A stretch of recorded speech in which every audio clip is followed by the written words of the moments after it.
നമ്മൾ ഇന്ന് ഡീൽ ചെയ്യാൻ പോകുന്നത് ബൊസനസ്ക് ഇക്വേഷൻ ഫോർ പോയിന്റ് ലോഡാണ്. അപ്പോൾ ആക്ച്വലി ഇത് ഡീൽ ചെയ്യുന്നത് നമ്മളൊരു ലോഡ് ഗ്രൗണ്ടിൽ കൊടുത്താൽ അല്ലെങ്കിൽ സോയിൽ മാസിൽ കൊടുത്താൽ അത് കാരണം ഉണ്ടാകുന്ന സ്ട്രെസ്സ് കമ്പ്യൂട്ട് ചെയ്യുന്നതാണ്. മെയിൻലി രണ്ട് മെത്തേഡ്സ് ആണ് വരുന്നത്. ഒന്ന് ബൊസനസ്ക് ഫോർമുല, ഒന്ന് വെസ്റ്റർഗാർഡ് ഫോർമുല. ആക്ച്വലി നമ്മൾ അതിന് പോകുന്നതിന് മുന്നേ, ആ ഫോർമുല ഡിസ്കസ് ചെയ്യുന്നതിന് മുന്നേ നമ്മൾ എന്തിനാണ് ഇത് കണ്ടുപിടിക്കുന്നത് എന്നുള്ളത് മനസ്സിലാക്കണം. ഒന്നെന്ന് പറയുന്നത് അതിൻ്റെ സെറ്റിൽമെൻറ്റ് അനാലിസിസ്. അതായത് ഇപ്പോൾ സോയിലിലേക്ക് നമ്മൾ ലോഡ് കൊടുക്കുമ്പോൾ അതെന്തായാലും സെറ്റിൽമെൻറ്റ് അവിടെ കുറച്ചൊക്കെ നടക്കും. അപ്പോൾ അതിൻ്റെ എത്രത്തോളം സെറ്റിലായി എന്നൊക്കെ അറിയണമെങ്കിൽ നമുക്ക് ഇതിൻ്റെ സ്ട്രെസ് വാല്യൂ കണ്ടുപിടിക്കണം. അതുപോലെ തന്നെ സ്റ്റെബിലിറ്റി അനാലിസിസ്, അതായത് നമ്മൾ കൊടുക്കുന്ന ലോഡ് കാരണം അവിടെ എന്തെങ്കിലും ആ ഒരു ഏരിയയിൽ എന്തെങ്കിലും സ്റ്റെബിലിറ്റി പ്രോബ്ലം ഉണ്ടാവുമോ, അല്ലെങ്കിൽ അത് സേഫ് ആണോ, അങ്ങനെയൊക്കെ അനാലൈസ് ചെയ്യണമെങ്കിൽ നമുക്ക് അവിടുത്തെ സ്ട്രെസ് കണ്ടുപിടിക്കണം. ഇനിയും എർത്ത് പ്രഷർ ഡിറ്റർമിനേഷനും ഈ ഒരു സ്ട്രെസ് കമ്പ്യൂട്ടേഷൻ വളരെ ഇമ്പോർട്ടൻ്റ് ആണ്. ഇനി നമ്മൾ ബൊസനസ്ക് ഇക്വേഷനിലേക്ക് വരുവാണെങ്കിൽ ഇവിടെ കുറച്ച് അസംഷൻസ് ഉണ്ട്. അസംഷൻസിലേക്ക് നമുക്ക് പോകാം. ആദ്യത്തേത് homogeneous and isotropic. Soil homogeneous ആണ്, സോയിൽ ഐസോട്രോപിക് ആണ് എന്നാണ് അസ്യൂം ചെയ്തേക്കുന്നത്. അതായത് അതിൻ്റെ elastic properties is same in all directions. അങ്ങനെയാണ് ഫസ്റ്റ് അസംഷൻ. നെക്സ്റ്റ് പറയുകയാണെങ്കിൽ semi infinite. Soil semi infinite ആണ്. അതായത് നമ്മൾ ഗ്രൗണ്ട് സർഫസ് എടുക്കുകയാണെങ്കിൽ അതിൻ്റെ ലാറ്ററൽ ഡയറക്ഷനിലും, ഇതിപ്പം ഗ്രൗണ്ട് ലെവലാണ്, ഇതിൻ്റെ ലാറ്ററൽ ഡയറക്ഷനിലും ഇതിനെ താഴേക്കും സോയിൽ ഇൻഫൈനൈറ്റ് ആണ്. പക്ഷേ സോയിൽ മേലേക്ക് ഇൻഫൈനൈറ്റ് അല്ല. അതുകൊണ്ടാണ് അതിനെ സെമി ഇൻഫൈനൈറ്റ് എന്ന് പറയുന്നത്. അടുത്ത അസംഷനാണ് ഇലാസ്റ്റിക്. സോയിൽ ഒരു ഇലാസ്റ്റിക് മീഡിയമായിട്ടാണ് ഇതിൽ നമ്മൾ അസ്യൂം ചെയ്തേക്കുന്നത്. And so which will obey Hooke's law, അതായത് stress is proportional to strain. Next is self weight neglect ചെയ്യുന്നതാണ്. നമ്മൾ ലോഡ് കൊടുത്തു, അത് കാരണമുള്ള സ്ട്രെസ് നമുക്ക് സപ്പോസ് ഈ പോയിന്റിലാണ് കണ്ടുപിടിക്കേണ്ടത്. അപ്പം ഇതുവരെ മീൻസ് ഇവിടെ ഫുള്ള് സോയിലാണ്, ആ സോയിലിൻ്റെ എല്ലാം സ്വാഭാവികമായിട്ടും വെയിറ്റ് ഉണ്ട്, പക്ഷെ നമ്മൾ അതിനെ വെയ്റ്റ്ലെസ് ആയിട്ടാണ് അസ്യൂം ചെയ്യുന്നത്. ആൻഡ് ഓൾസോ നമ്മൾ ലോഡ് കൊടുക്കുന്ന ടൈമിന് മുന്നേ വരെ അത് അൺസ്ട്രെസ്ഡ് ആയിരിക്കും. അതിന് വേറെ ഒരു സ്ട്രെസ്സും ഉണ്ടാവില്ല, വേറെ ഒരു ലോഡിങ്ങും ഉണ്ടാവില്ല. അത് ഫ്രീ സ്റ്റേറ്റിലായിരിക്കും ഇരിക്കുന്നത്. ഇനിയും ലോഡ് കൊടുത്തതിന് ശേഷം സ്വാഭാവികമായിട്ടും അവിടെ ഒരു വോളിമെട്രിക് സ്ട്രെയിനും അങ്ങനത്തെ കാര്യങ്ങളൊക്കെ ഉണ്ടാവും. പക്ഷേ അതെല്ലാം നമ്മൾ നെഗ്ലക്റ്റ് ചെയ്യുന്നു. അവിടെ ഒരു ചേഞ്ച് ഇൻ വോളിയവും ഇല്ല എന്നാണ് നമ്മളിവിടെ അസ്യൂം ചെയ്തേക്കുന്നത്. ഇനി പറയുവാണെങ്കിൽ സ്ട്രെസ് ഡിസ്ട്രിബ്യൂഷൻ സിമെട്രിക്കൽ ആയിട്ടാണ് പറയുന്നത്. അതായത് ഇവിടെ നമ്മൾ ലോഡ് കൊടുക്കുകയാണെങ്കിൽ അതിൻ്റെ രണ്ട് സൈഡിലേക്കും, അതായത് അത് ഡിസ്ട്രിബ്യൂട്ട് ചെയ്യുന്നത് സിമെട്രിക്കൽ ആയിട്ടാണെന്നാണ് ഇവിടെ അസ്യൂം ചെയ്തേക്കുന്നത്. ഇനി നമുക്കിതിൻ്റെ ഫോർമുലയിലേക്ക് പോകാം. ഫോർമുല എന്ന് പറയുമ്പം നമ്മുടെ ഗ്രൗണ്ട് സർഫസ് ഇതാണ്. ഗ്രൗണ്ട് സർഫസിലെ ഒ എന്ന പോയിന്റിലേക്ക് നമ്മൾ ലോഡ് അപ്ലൈ ചെയ്യുന്നു. ലോഡാണ് ക്യൂ എന്ന് പറയുന്നത്. ലോഡ് ആയതുകൊണ്ട് കിലോ ന്യൂട്ടൺ അല്ലെങ്കിൽ ന്യൂട്ടൺ അങ്ങനെ ആയിരിക്കും യൂണിറ്റ് വരിക. ലോഡ് ഇൻറ്റൻസിറ്റി ആകുമ്പോഴാണ് kilo newton per metre square അങ്ങനെയൊക്കെ വരിക. ഇവിടെ നമ്മൾ ലോഡ് തന്നെയാണ് എടുക്കുന്നത്. ഈ ലോഡ് ഓയിലേക്ക് പാസ് ചെയ്തു, ഓയിലാണ് അപ്ലൈ ചെയ്തത്. നമുക്ക് വേണ്ടത് പിയിലുള്ള സ്ട്രെസ്സാണ്. ഈ ലോഡ് ക്യൂ കാരണം പിയിൽ എത്ര സ്ട്രെസ് ഉണ്ടാകുന്നു. പി എന്ന് പറയുന്നത് സെറ്റ് ഡിസ്റ്റൻസ് താഴെയായിരിക്കും. ഈ പോയിന്റ് ഓയിൽ നിന്നും സെറ്റ് ഡെപ്ത് താഴെയാണ് പി. ആൻഡ് ഓൾസോ ആ ലൈൻ ഓഫ് ആക്ഷനിലല്ല. ഈ പോയിന്റ് പി എന്ന് പറയുന്നത് ഒരു റേഡിയൽ ഹൊറിസോണ്ടൽ ഡിസ്റ്റൻസ് ആർ കഴിഞ്ഞിട്ടാണ് പി വരുന്നത്. അപ്പം നമുക്ക് നമ്മുടെ ഇക്വേഷൻ വരുമ്പം sigma Z equal to 3q/2 by z square 1/1 plus r by z the whole square the whole raised to 5/2. ഇതിലെ ഓരോ ടേംസും എന്താണെന്ന് നോക്കാം. ക്യൂ എന്ന് പറയുന്നത് ലോഡാണ്, അപ്ലൈ ചെയ്ത ലോഡ്. സെഡ് എന്ന് പറയുന്നത് ഡെപ്ത് ആണ്. ആർ എന്ന് പറയുന്നത് റേഡിയൽ ഹൊറിസോണ്ടൽ ഡിസ്റ്റൻസ് ആണ്. ഇതാണ് നമ്മുടെ സ്ട്രെസ് കണ്ടുപിടിക്കാനുള്ള ഇക്വേഷൻ. ഇനി നമുക്ക് വേറൊരു ടേം പഠിക്കണം, ബൊസനിക്സ് ഇൻഫ്ലുവൻസ് കോഎഫിഷ്യൻറ്റ് അല്ലെങ്കിൽ ബൊസനസ്ക് ഇൻഫ്ലുവൻസ് ഫാക്ടർ എന്നും പറയാം. അതിനെ നമ്മൾ റെപ്രസെൻറ്റ് ചെയ്യുന്നത് IB എന്നാണ്. IB is equal to 3/2 pi 1/1 plus r by z the whole square the whole raised to 5/2. അതായത് ഈ സ്ട്രെസ്സിൽ നിന്നും നമുക്ക് ക്യൂവും സെഡ് സ്ക്വയറും മാറ്റിയാൽ ബാക്കി കിട്ടുന്ന ആ ടേമിനെയാണ് നമ്മൾ ബൊസനസ്ക് ഇൻഫ്ലുവൻസ് കോഎഫിഷ്യൻ്റ് എന്ന് പറയുന്നത്.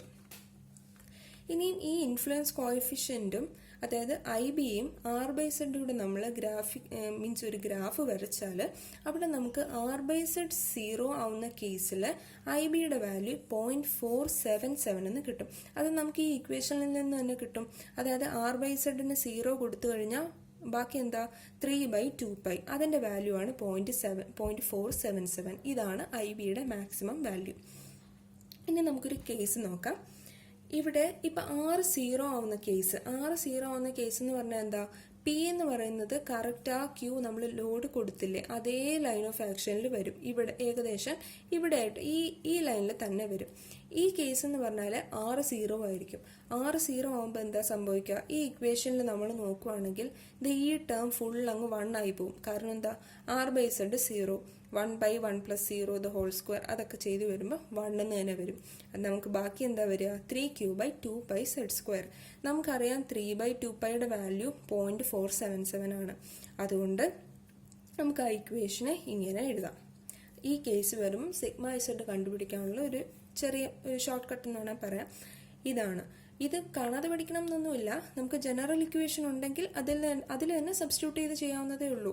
യൂഷ്വലി ഞാൻ സജസ്റ്റ് ചെയ്യുന്നത് ഈ ജനറൽ ഇക്വേഷൻ പഠിക്കാനാണ്. കാരണം നമ്മളിതൊക്കെ കാണാതെ പഠിച്ചു വരുമ്പോൾ നമ്പേഴ്സ് അങ്ങോട്ടും ഇങ്ങോട്ടൊക്കെ മാറും, തെറ്റാനൊക്കെ ചാൻസ് ഉണ്ട്. അപ്പം ഇങ്ങനെ തന്നെ പഠിക്കുന്നതാണ് ഓൾവേസ് സേഫ് എന്ന് പറയുന്നത്. ഇതാകുമ്പോൾ നമുക്ക് ഏത് കണ്ടീഷൻസ് വരുവാണ്, ഇപ്പോൾ ആറിന് വാല്യൂ കൊടുത്തുള്ള കണ്ടീഷൻ ആണെങ്കിലും ആറിന് 0 ഉള്ള കേസ് ആണെങ്കിലും നമുക്ക് ഇതിൽ നിന്ന് തന്നെ കണ്ടുപിടിക്കാം.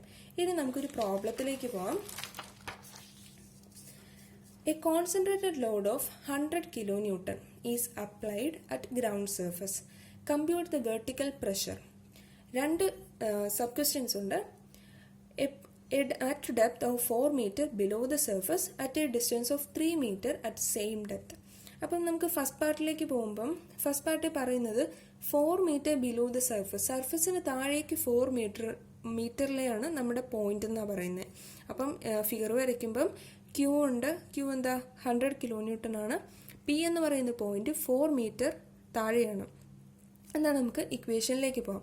ഇക്വേഷൻ മറ്റേ ജനറൽ ഇക്വേഷനിൽ നമ്മൾ 6 ഉള്ള കേസ് വരുമ്പോൾ നമുക്ക് കിട്ടുന്ന ഇക്വേഷനാണിത്. അല്ലെങ്കിൽ മറ്റതിൽ തന്നെ സബ്സ്റ്റിറ്റ്യൂട്ട് ചെയ്ത് നോക്കിയാൽ മതി. അത് ചെയ്യുമ്പോൾ നമുക്ക് എന്നിട്ട് എന്താ ഡയറക്റ്റ് സബ്സ്റ്റിറ്റ്യൂഷൻ. ക്യൂ അറിയാം 100 kN, സെഡ് അറിയാം 4 മീറ്റർ, അതായത് 4² വരും 16 വരും. ചെയ്യുമ്പം 2.98 kN/m² വരും. ഇതിൻ്റെ യൂണിറ്റ് ശ്രദ്ധിക്കുക. കാരണം ഇവിടെ നമ്മൾ സ്ട്രെസ്സാണ് കണ്ടുപിടിക്കുന്നത്. സ്ട്രെസ് എന്ന് പറയുമ്പോൾ എന്താ, ഫോഴ്സ് ബൈ ഏരിയ ആണ്. ഫോഴ്സ് ബൈ ഏരിയ എന്ന് പറയുമ്പോൾ ഇവിടെ kN ആണ്. kN/m² എന്ന് വരും. ഇനി നമുക്ക് അടുത്ത പാർട്ടിലേക്ക് പോയാൽ അടുത്ത പാർട്ടിൽ distance of 3 metre at same depth എന്ന് പറയുന്നുണ്ട്. അപ്പോൾ എന്താ, സെഡ് 4 മീറ്റർ തന്നെയാണ്. Z is same. ആൻഡ് ഇവിടെ 3 മീറ്റർ ഡിസ്റ്റൻസിലാണെന്ന് പറയുന്നുണ്ട് പോയിന്റ്. അപ്പോൾ എന്താ, ആർ എന്ന് പറയുന്നത് 3 മീറ്റർ ആണ്. ക്യൂ സെയിം ആണ്. അപ്പോൾ ഇവിടെ എന്താ ഫിഗർ ഇങ്ങനെ വരും. ഫിഗർ ഇങ്ങനെ വരുമ്പം ഇത് ഒ എന്ന പോയിന്റ് നമ്മൾ ക്യൂ അപ്ലൈ ചെയ്തു. പി എന്ന പോയിന്റ് ഇവിടെയാണ്. അത് 3 മീറ്റർ ആണ്. ഈ ലൈനിൽ നിന്നും 3 മീറ്റർ മാറിയാണ് പി എ. ഈ ഡിസ്റ്റൻസ് എന്ന് പറയുന്നത് 4 മീറ്റർ ആണ്. ഇനി നമ്മൾ ഇത് കമ്പ്യൂട്ട് ചെയ്യുമ്പോൾ 3q/2πz², 1/1 + r/z the whole square the whole raised to 5/2. ഇവിടെ നമുക്ക് q അറിയാം 100 kN ആണ്, z അറിയാം 4 ആണ്, r അറിയാം 3, again z 4. അപ്പോൾ ഇത് ചെയ്ത് വരുമ്പോൾ 0.978 kN/m² എന്ന് കിട്ടും. ഇങ്ങനത്തെ സിമ്പിൾ കാൽക്കുലേഷൻ ഉള്ള പ്രോബ്ലംസ് ആയിരിക്കും വരിക. ആ ഇക്വേഷൻ കറക്റ്റായിട്ട് പഠിക്കുക, പക്കയായിട്ട് പഠിക്കുക. അതിലൊരു കൺഫ്യൂഷനോ ഒന്നും ഉണ്ടാവാൻ പാടില്ല. എങ്കിൽ തന്നെ ഇതിൽ നന്നായിട്ട് സ്കോർ ചെയ്യാൻ പറ്റുന്നതേ ഉള്ളൂ. ഇനി അടുത്ത വേറൊരു പ്രോബ്ലം എടുക്കുകയാണെങ്കിൽ, an elevated structure with a total weight of 10,000 kN is supported on a tower with 4 legs. The legs rest on piers located at the corners of a square 6 meter on a side. What is the vertical stress increment due to this loading at a point 7 meter beneath the center of the structure? അതായത് നമുക്കൊരു വലിയ load ഉണ്ട്. ആ load ഗ്രൗണ്ടിലേക്ക് transmit ചെയ്യുന്നത് 4 Pierce വഴിയിട്ടാണ്. ആ Pierce align ചെയ്തേക്കുന്നത് in the form of A square ആണ്. അപ്പം നമ്മൾ ഫിഗർ വരയ്ക്കുമ്പോൾ ഒരു സ്ക്വയർ വരയ്ക്കുക. അതിന് എ ബി 4 പിയേഴ്സ് കൊടുക്കും. A B C D. ഇതിൻ്റെ ടോട്ടൽ, അതായത് 4 പിയേഴ്സിലൂടെയാണ് നമുക്ക് 10,000 പോകുന്നത്. അപ്പം ഒരു പിയറിൽ എത്രയായിരിക്കും? 10,000 ഡിവൈഡഡ് ബൈ 4, 2,500 ആണ് ലോഡ്. അതായത് ഒരു പിയറിൽ വരുന്ന ലോഡ് എന്ന് പറയുന്നത് 2,500 ആണ്.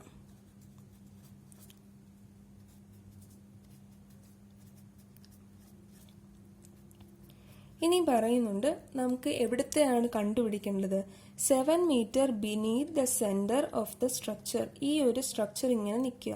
ഇതിൻ്റെ താഴെ 7 മീറ്ററിൽ, ഇതിന് താഴേക്ക് 7 മീറ്ററിലാണ് നമുക്ക് കണ്ടുപിടിക്കേണ്ടത്, സ്ട്രെസ് കണ്ടുപിടിക്കേണ്ടത്. പിന്നെ വേറൊരു ഡേറ്റ് തന്നിട്ടുണ്ട്.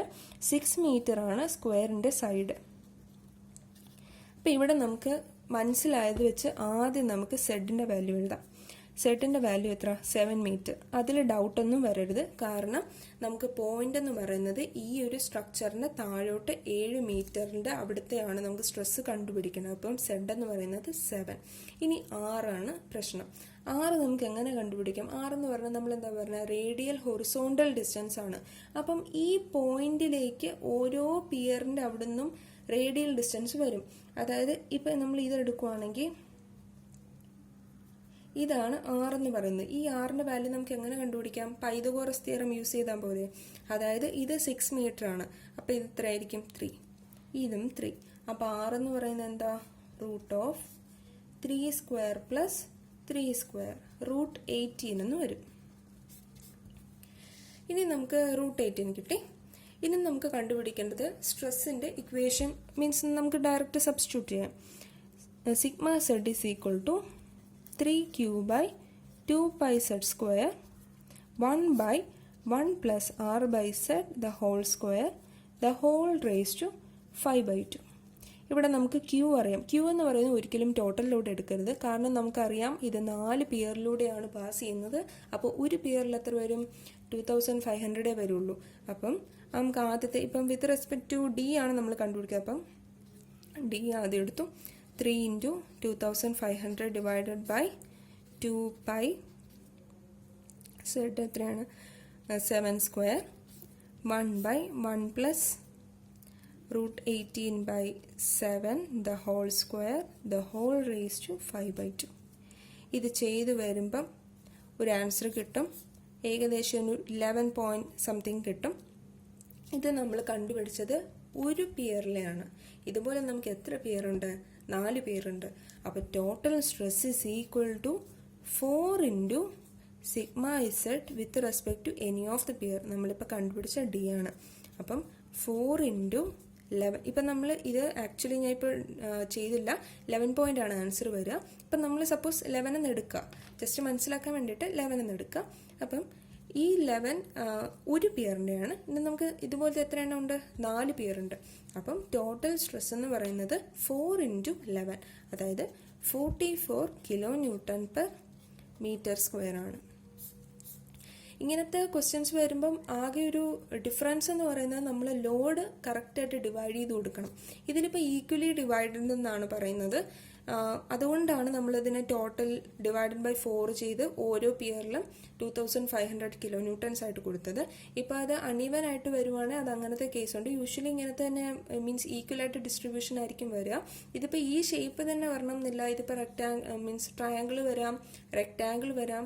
അങ്ങനെയുള്ള കേസിൽ ഈ 6 കണ്ടുപിടിക്കുന്നത് മാത്രമേ ചേഞ്ച് വരുള്ളൂ. ബാക്കി പ്രൊസീജിയേഴ്സ് എല്ലാം സെയിം ആയിരിക്കും. ആൻഡ് ഓൾസോ ഒരു കാര്യം വിട്ടുപോകരുത്, നമ്മൾ കണ്ടുപിടിക്കുമ്പം വിത്ത് റെസ്പെക്ട് ടു 1 പില്ലർ അല്ലെ 1 പെയർ ആയിരിക്കും ആദ്യം കണ്ടുപിടിക്കുന്നത്. എന്നിട്ട് അത് ടോട്ടൽ എന്നും പറഞ്ഞ് എഴുതി വെക്കരുത്. കാരണം നമുക്ക് എത്ര പിയേഴ്സ് ഉണ്ട്, അല്ലെ എത്ര പില്ലേഴ്സ് ഉണ്ട് അത് നോക്കണം. എന്നിട്ട് അതിൻ്റെ നമ്പേഴ്സ് വെച്ച് മൾട്ടിപ്ലൈ ചെയ്ത് വേണം എഴുതാൻ. ഇതിപ്പം ഈ 11 എന്ന് പറയുന്നത് ഒരു പിയർ അല്ലെങ്കിൽ ഒരു പില്ലർ കാരണം ആ പോയിന്റ് പിയിൽ ഉണ്ടാവുന്ന സ്ട്രെസ്സാണ്.